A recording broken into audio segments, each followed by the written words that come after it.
So then we come to the unidentified object.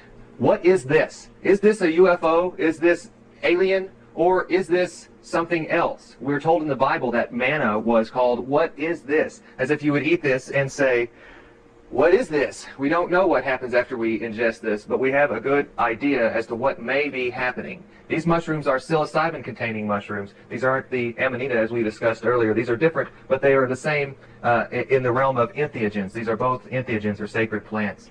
This mushroom will open your third eye system. The Amanita muscaria mushroom will take you out of body. So a combination of these two plants will take you out of body with an open chakra system. Here's the psilocybin mushroom again, but we see the bottom of the mushroom is turning blue. When you grab a hold of these mushrooms and bruise them, they bruise blue, similar to a magnolia tree, the flower bruising brown. These mushrooms bruise blue. So here we have psilocybin. Psilocybin is the active ingredient in psilocybe or cubensis types of mushrooms. And psilocybin is composed of O-phosphoryl 4-hydroxy-N-dimethyltryptamine, or DMT. And an interesting thing about psilocybin is this phosphoryl. Phosphoryl is phosphor or phosphorescence. Phosphorescence is emission of light without burning. So we have the emission of light, or light coming from the mind, coming from the phosphoryl in the dimethyltryptamine. Now, Terence McKenna, he was a famous philosopher, researcher, scientist, mathematician, wrote several books, as well as created many mathematical theories, from concepts of time to wormholes and time travel and many different things. But his primary research was that around entheogens and shamanism, and he wrote a book called Food of the Gods, suggesting that human consciousness and the development of what is humanness may have actually been started by mushrooms or by entheogens being the catalyst propelling us into a state of awareness of who we are today. So one of the things that Terence McKenna discovered is that these psilocybin mushrooms contain something not found anywhere else in the plant or animal kingdom or anywhere else on Earth, and that is the 4-hydroxy. Now, what's interesting to know is that mushroom spores and different stages of mushroom life happen to be the only thing that can survive existence in space without any machinery or anything to survive. And we can all remember the Russian space station Mir being shut down because it was attacked by space mold. Well, here we have this alien substance in a fungus. We know that fungus can survive through space and can survive re-entry and as well live in outer space. So the only place that we find 4-hydroxy is in a mushroom, which is very interesting to contemplate the idea that maybe the mushrooms themselves are the aliens that we seek. Because as Dr. Rick Strassman discovered, he was able to reproduce the alien abduction experience in the laboratory with entheogenic substances.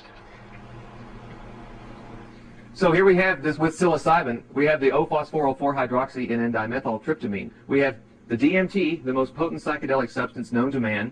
We have an alien substance that is unknown to man, and we have a light-emitting substance. So the theory is that maybe these are alien communication. If we're going to spend so much time and so much effort and money searching the stars for aliens, it would be wise to search the plant life and the fungus on the earth that is already here as well.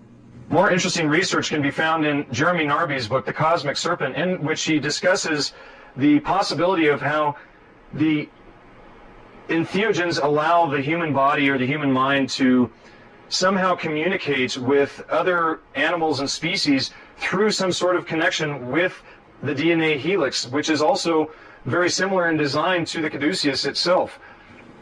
So it's very possible that someone, something, somewhere has encoded data into these mushrooms, and by ingesting these mushrooms we can interpret this data. We know that ants lay pheromone trails, and they encode information in a scent that other ants can determine where to go and what to do.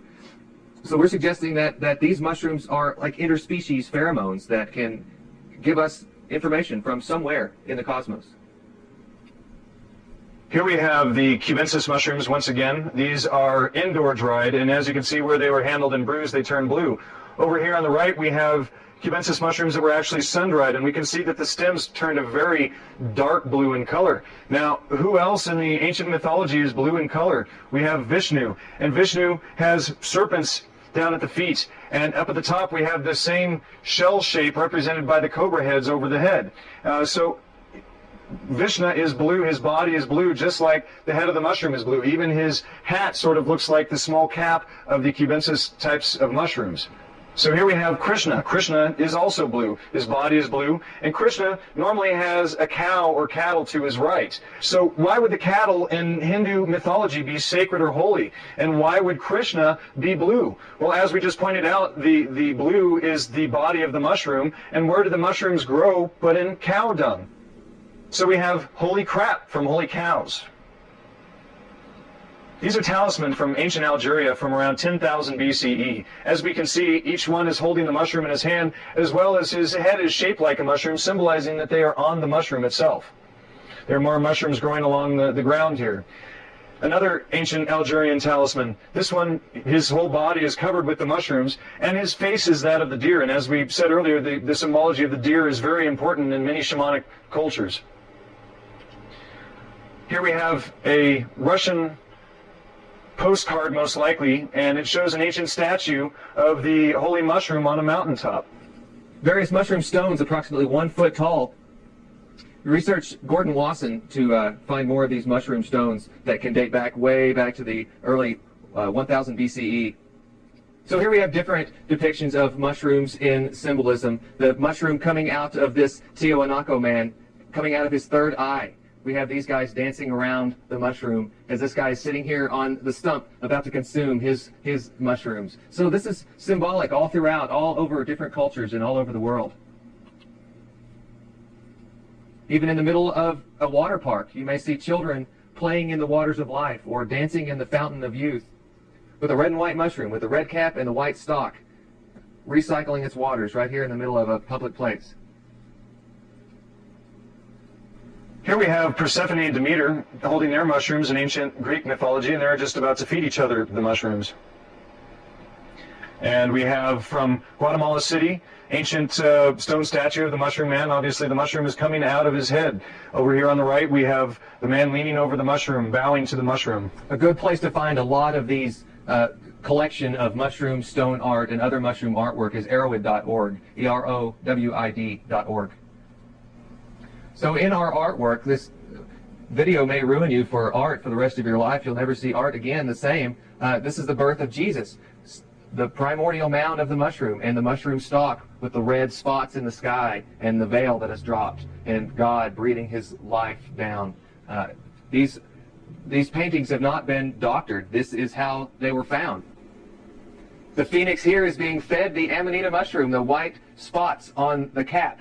Here's the stalk. So the phoenix, we know now, is the Amanita muscaria mushroom. So here we have the phoenix being fed the phoenix, or the amanita being fed the amanita in this continual cycle, similar to an Ouroboros now. Here we have a picture taken in Europe of Santa climbing on top of the mushroom, just like Santa would climb on top of the yurt in Siberia to enter into the home during the solstice celebrations.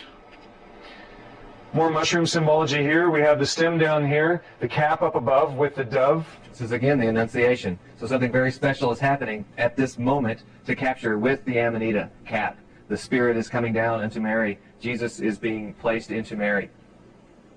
So is it a mushroom or is it Jesus if you put 2 eyes, a nose, and a mouth here with the halo?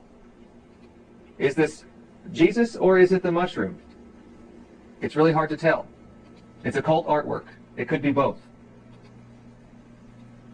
In alchemy, here we have the unicorn pointing at the king's crown.